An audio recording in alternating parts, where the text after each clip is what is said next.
അതിക്രമം നിമിത്തം മുറിവേറ്റവനേ, എന്ന കൃത്യം നിമിത്തം തകർന്നോനേ,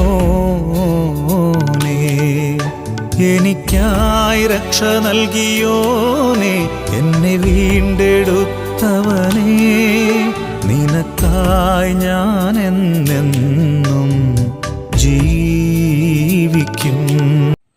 ദൈവവചന ചിന്തകൾ കേൾക്കുന്ന എല്ലാ മാന്യ ശ്രോതാക്കൾക്കും ക്രിസ്തീയ വന്ദനം. ഇയ്യോബിൻ്റെ പുസ്തകം 27-ാം അധ്യായം 6-ാമത് വാക്യം, എൻ്റെ നീതി ഞാൻ വിടാതെ മുറുകെ പിടിക്കുന്നു, എൻ്റെ ഹൃദയം എൻ്റെ നാളുകളിൽ ഒന്നിനെയും ആക്ഷേപിക്കുകയില്ല എന്നുള്ള വാക്യമാണ്. ഈ വാക്യത്തിനുള്ളിലും ദൈവഭക്തൻ പറയുന്നത്, എൻ്റെ ജീവിതത്തിൽ നീതിയെ പിന്തുടരുവാനും നീതി കൈവിട്ട് കളയാതെ അതിനെ മുറുകെ പിടിച്ചുകൊണ്ട് എൻ്റെ ജീവിതകാലം കഴിപ്പാനും ഞാൻ എന്നെ തന്നെ സമർപ്പിച്ചുകൊണ്ടാണ് എൻ്റെ ജീവിതകാലം മുൻപോട്ട് കഴിക്കുന്നത് എന്ന വാക്കുകളാണ്. ഉൽപ്പത്തി പുസ്തകത്തിലേക്ക് നാം ഒന്ന് കടന്നുപോയാൽ 39-ാം അധ്യായത്തിൽ ഒരു യോസേപ്പ് തൻ്റെ ജീവിതത്തിനകത്ത് കടന്നുപോയ ഒരുപാട് വേദനപ്പെടുത്തുന്ന, നൊമ്പരപ്പെടുത്തുന്ന വഴിത്താരകൾ കാണുവാൻ കഴിയുന്നുണ്ട്. എന്നാൽ പൊത്തിഫേറിൻ്റെ വീട്ടിൽ വന്നെത്തിയിട്ടുള്ള യോസേപ്പ് അവിടെയും തൻ്റെ മേൽ പരമേൽപ്പിക്കപ്പെട്ടിരിക്കുന്ന ദൗത്യങ്ങളിൽ വളരെ വിശ്വസ്തയോടുകൂടി സേവനം ചെയ്ത് മുൻപോട്ട് പോകുവാൻ ആഗ്രഹിച്ചു. നീതിപൂർവമായൊരു ജീവിതം നയിപ്പാൻ താൻ ആഗ്രഹിച്ചു. എങ്കിലും തൻ്റെ പ്രവൃത്തി ചെയ്യുന്നതിനു വേണ്ടി താൻ പൊത്തിഫേറിൻ്റെ വീട്ടിലേക്ക് കടന്നു ചെല്ലുമ്പോൾ വീട്ടിൽ മറ്റാരുമില്ലാത്തതുകൊണ്ട് അവൻ്റെ ഭാര്യ തന്നോട് കൂടെ ശയിപ്പാൻ വേണ്ടി യോസേപ്പിനെ ക്ഷണിക്കുകയാണ്.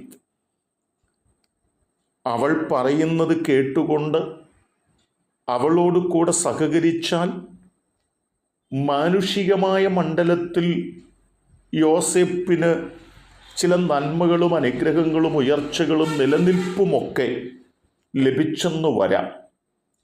എന്നാൽ നീതിയോടുകൂടി ദൈവത്തിൻ്റെ സന്നിധിയിൽ നിലനിൽക്കണമെന്ന ആഗ്രഹത്തോടെ ജീവിക്കുന്ന യോസേപ്പിന് അത് തിന്മയാണെന്നും അത് അനീതിയാണെന്നും അത് പാപമാണെന്നുമുള്ള ബോധമാണ് തന്നെ അതിൽ നിന്ന് പിന്തിരിപ്പിക്കുവാനായിട്ട് ഇടയായിത്തീർന്നത് എന്നതാണ്.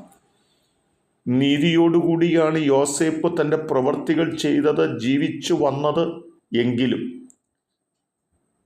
ഈ സംഭവം യോസേപ്പിൻ്റെ ജീവിതത്തെ ഏറ്റവും കൂടുതൽ വേദനകളിലേക്കും ദുഃഖങ്ങളിലേക്കും നാശത്തിലേക്കും നഷ്ടങ്ങളിലേക്കുമാണ് തള്ളിവിട്ടത് എന്നും ഈ ഭാഗം വായിക്കുമ്പോൾ മനസ്സിലാക്കുവാൻ കഴിയുന്നുണ്ട്.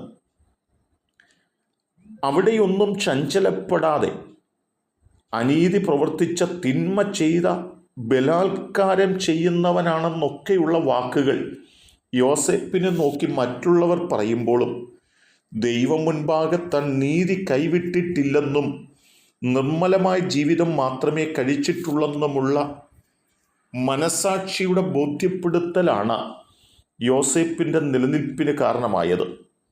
പിന്നത്തേതിൽ അനീതി പ്രവർത്തിച്ചവനെന്നും തിന്മ ചെയ്തവനെന്നും പറഞ്ഞവരുടെ മുൻപിൽ യോസേപ്പ് ദൈവത്താൽ അനുഗ്രഹിക്കപ്പെട്ടു എന്ന് വായിക്കപ്പെടുന്നുണ്ട്. എന്നെ കേൾക്കുന്ന പ്രിയപ്പെട്ടവരെ, ലോകം നമ്മെക്കുറിച്ച് എന്തു പറയുന്നു എന്നതല്ല, ദൈവത്തിൻ്റെ സന്നിധിയിൽ നമുക്ക് നല്ല മനസ്സാക്ഷിയുള്ളവരും ദൈവം നമ്മെ നോക്കി നീ എൻ്റെ മുമ്പിൽ നീതി കൈവിടാത്തവനെന്ന് പറയുകയും ചെയ്യുന്നൊരു പശ്ചാത്തലത്തിൽ ജീവിപ്പാൻ നമുക്ക് ഉത്സാഹിക്കാം.